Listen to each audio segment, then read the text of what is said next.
Selamat pagi pertanian. Pagi ini kita berada di lahan PTS Lorong 21 Varietas Kuda Kusui dengan memakai benih yang sudah berumur 45 hari setelah semai. Pagi ini kita mencoba melakukan pengisian air dengan baca-baca.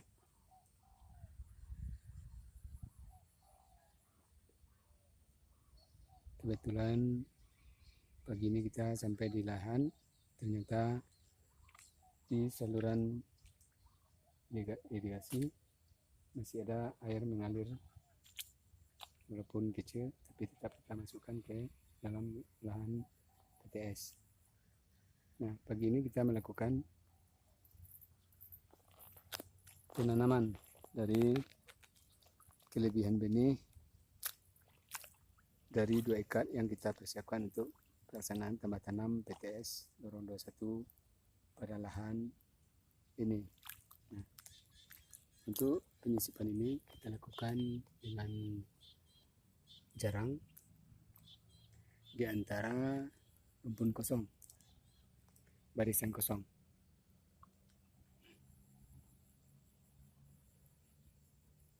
Untuk persiapan dari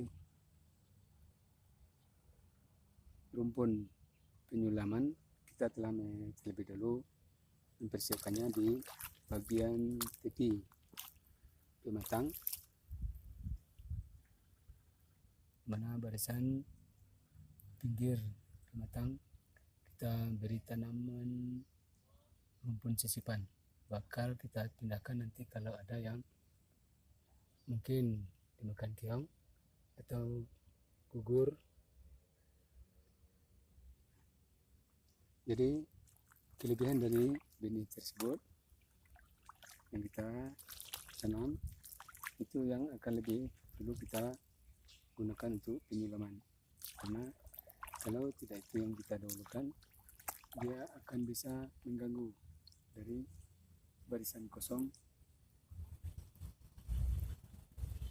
yang kita persiapkan sebagai pengatur sirkulasi udara dan panas dari terik matahari yang akan masuk langsung ke permukaan tanah.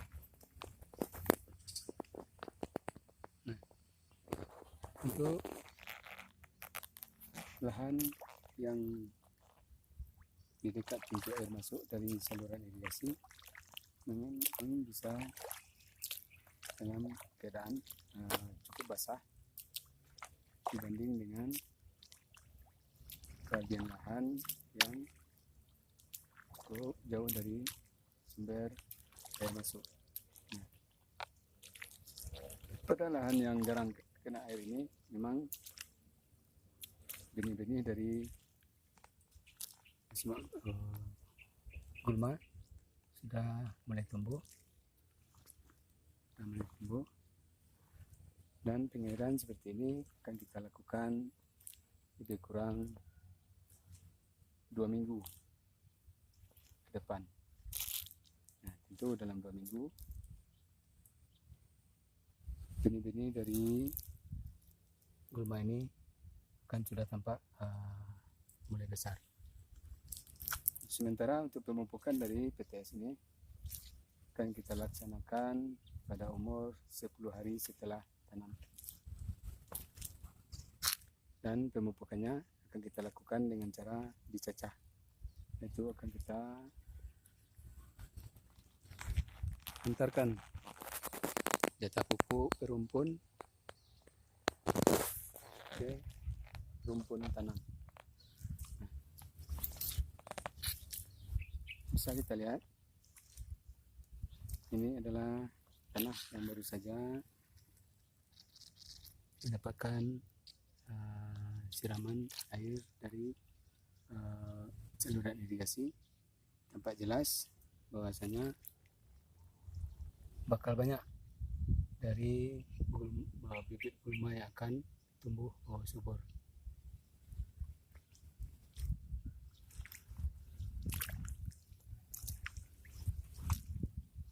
Tentu dalam pelaksanaan PTS yang akhirnya baca-baca ini,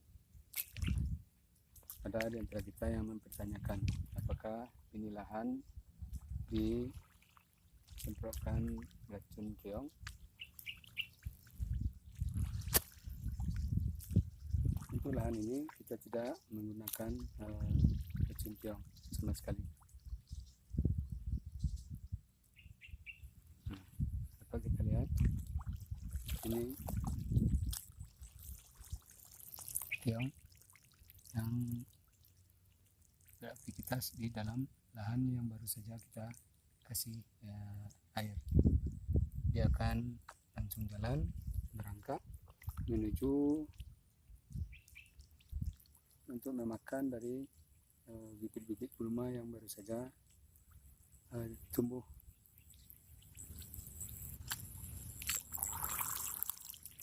Ini adalah keong.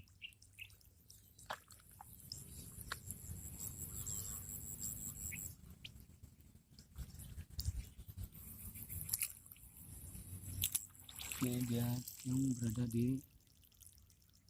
bertepatan di akar rumpun tanam. Nampak dia tidak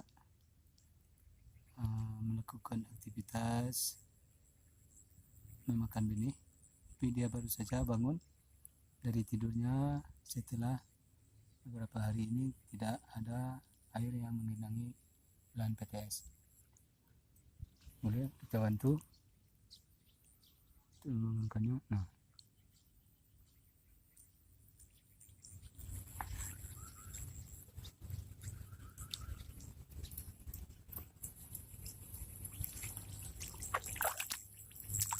ini yang sedang lagi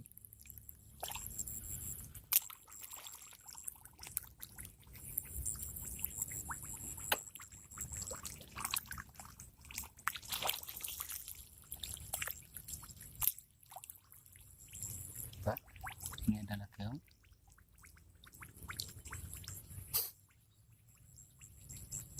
Karena saja air nanti penuh rata, dia akan mengarah ke tempat gulma, bibit-bibit gulma yang baru saja berkembang. Dengan demikian, dia telah terlebih dahulu membantu kita dalam membersihkan gulma.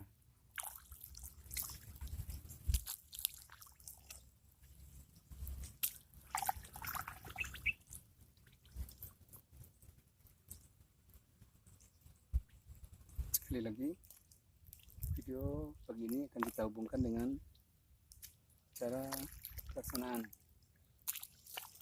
pengairan antara PTS dengan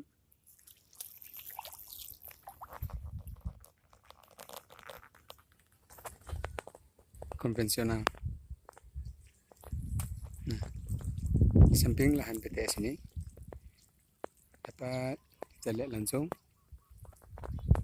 bahwasanya lahan tetangga pelaksanaan tanamnya adalah konvensional, itu memakai benih yang cukup banyak dalam satu rumpun tanam. Nah, itu pengairannya tetap sama dengan pelaksanaan pengairan PTS, yaitu baca-baca.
Salam bangga jadi petani, salam bangga jadi penyuluh.